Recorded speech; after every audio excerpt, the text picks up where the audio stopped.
Salut Bissama, bonjour les rôlistes, je suis Sébastien, et aujourd'hui je vais vous faire un retour sur mon scénar, ma deuxième table, Chronique j'oublie contemporaine, avec le scénar des United Kingdom, qui est sorti de ce bouquin, Chronique j'oubliais, le recueil des scénarios. Et ben, la deuxième table a fait les choses de manière très différente. Ils ont réussi à faire coopérer toutes les factions pour aller battre le grand méchant. Donc ça a complètement rendu caduque le combat final, ce qui est intéressant parce que c'est pas le vrai intérêt du scénar, c'est d'aller trouver le méchant, d'essayer de récupérer les infos et d'avoir une ouverture vers une campagne possible. Sauf que là, dans le contexte où eux ils l'ont fait, en fait, la campagne va être très différente de ce qu'elle est prévue. Parce que là, d'un coup, c'est les féeriques, les loups-garous et les vampires vont tous faire la guerre à cette faction humaine qui a essayé de déclencher une guerre. Donc voilà, ça va être intéressant. Si jamais je pars de ce côté-là, mais je suis pas sûr, parce que le méchant est pas intéressant, en fait. Il est juste pas intéressant. La KTI n'est pas intéressante parce que c'est... Ils sont trop unidimensionnels. C'est des méchants suprémacistes humains qui veulent comprendre blanc, qui veulent, euh, qui veulent exterminer ou déclencher la guerre entre les féeriques pour que la race humaine soit la plus forte. C'est Et il n'y a rien d'autre derrière, quoi. Il n'y a pas d'autre motivation chez le méchant, dans cette faction de méchants. C'est vraiment juste ça. C'est chiant. Non, il faudrait un tout petit peu de profondeur, rajouter des choses. Là, il n'y a rien, quoi. Donc ce serait à moi de le faire, et à ce moment-là, autant le refaire moi-même complètement. Et voilà. Je partirai sur un scénar qui sera plus proche du World of Darkness, de ce côté-là, qui est beaucoup plus intéressant. Parce que la technocratie est un tout petit peu plus développée, un peu plus motivée que... là, c'est les méchants avec les chapeaux blancs pointus. Voilà. Donc ouais, le scénario en soi est sympa, faut arriver à passer outre le côté unidimensionnel des motivations des méchants. Mais sinon, c'est une enquête qui est tout à fait sympatoche. Il y a des potentiels de roleplay en tant qu'MJ sur les NPC des factions qui est vraiment délicieux. Donc ça, c'était très fun, j'ai vraiment apprécié.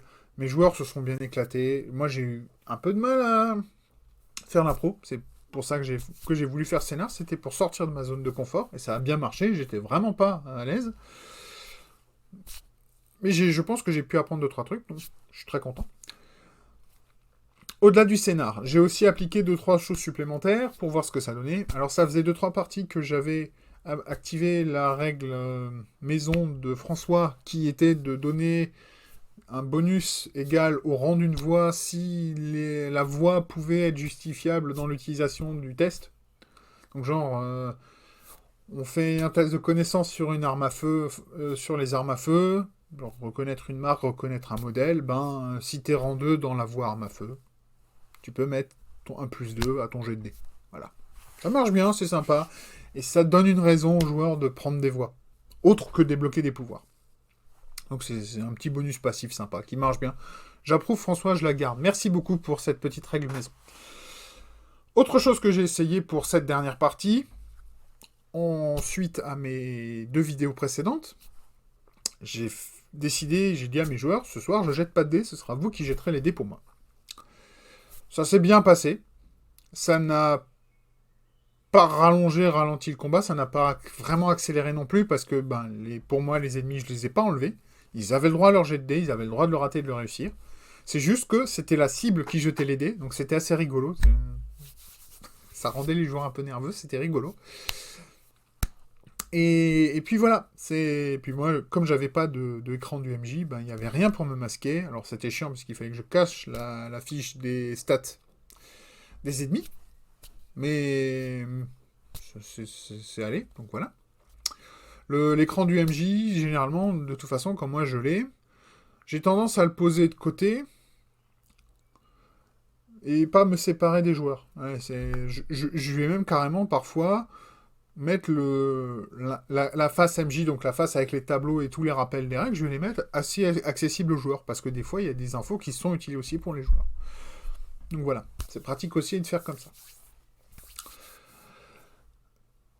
J'ai pas vu beaucoup de différence dans mon comportement en tant qu'MJ, mais bon, c'est qu'une partie. Donc je peux pas encore tirer de conclusion vraiment définitive là-dessus. Je continuerai à essayer de le faire. Sur la prochaine partie de Chroniques oubliées que je ferai peut-être, parce qu'il y a un autre scénar que je veux tester là-dedans qui s'appelle Aurore Boréale. En plus, j'ai réussi à taper dessus pile dessus, c'est parfait. C'est un scénar de super-héros où on va faire du pulp, puisqu'on va se retrouver à combattre les restes d'un labo de recherche hyper technologique nazi. Et on va un peu se la jouer à la Iron Sky sans les soucoupes volantes, mais c'est pour vous donner une idée, quoi. C'est dans ce coin-là. Sauf qu'en plus, on rajoute des super-héros, histoire de bien y aller vraiment. Ça va être fun. Franchement, je pense que je l'ai déjà lu 2-3 fois, il me donne envie. C'est plus linéaire, celui-là, il y a moins d'impro. On arrive, on enquête, on va casser la gueule aux méchants. Le classique. Donc moi, je suis très content. Il faut que j'arrive à trouver des joueurs qui ont envie de le faire. Bien sûr, j'essaierai plutôt de le faire en présentiel, mais à distance, ça pourrait être intéressant aussi, il faudra voir. Si je le fais en distance, il faudra que j'arrive à trouver des illustrations et des maps pour représenter des endroits. Alors que en présence, je pense que je peux faire l'impasse là-dessus. On va jouer en théâtre de l'esprit tous ensemble et puis ça ira bien. De toute façon, les combats sont pas hyper tactiques dans Chroniques oubliées. Donc voilà. Qu'est-ce que je voulais encore dire? Règle perso, les dés, le retour sur le scénar. Je crois que j'ai fait le tour. J'attends en tout cas avec impatience plus d'infos. Enfin, déjà ma copie de Chroniques oubliées galactiques, parce que moi j'aime bien la SF et j'aimerais bien partager cette passion avec des joueurs. Donc voilà. Il y a Chroniques oubliées Fantasy V2 qui est en approche. On en saura plus bientôt, mais je suis très curieux et assez impatient de voir ce qui va se faire. Ça me donne envie. Donc la bibliothèque, là, elle risque de s'allonger un peu. Donc voilà, les choses se sont plutôt bien passées. Mes joueurs se sont amusés, je me suis amusé. Tout le monde est sorti content de ces soirées. Ça nous a pris 4 séances. Donc entre 8 et 12 heures effectives de jeu. Parce qu'on se retrouvait le soir à un bar à jeu, donc le temps qu'on se retrouve, qu'on papote, qu'on mange tous ensemble, il nous reste en moyenne 2h30, 3h de jeu. Voilà. Et on a pris notre temps, on avait un débutant, c'est aussi pour ça que ça a pris un peu de temps. Ce scénar, je pense, si vous avez des joueurs un peu plus habitués au système, un peu plus habitués au jeu de rôle, il peut être bouclé en 2 séances, voire une si vous bourrez un peu dedans. Voilà. Donc c'est relativement pépère. Hein. Il est sympa. Si vous avez envie de jouer, de faire de l'impro, surtout de pouvoir improviser un peu les agitateurs de chaque faction, c'est très rigolo ça. Moi j'ai vraiment aimé. On peut vraiment jouer des salopards, c'est parfait.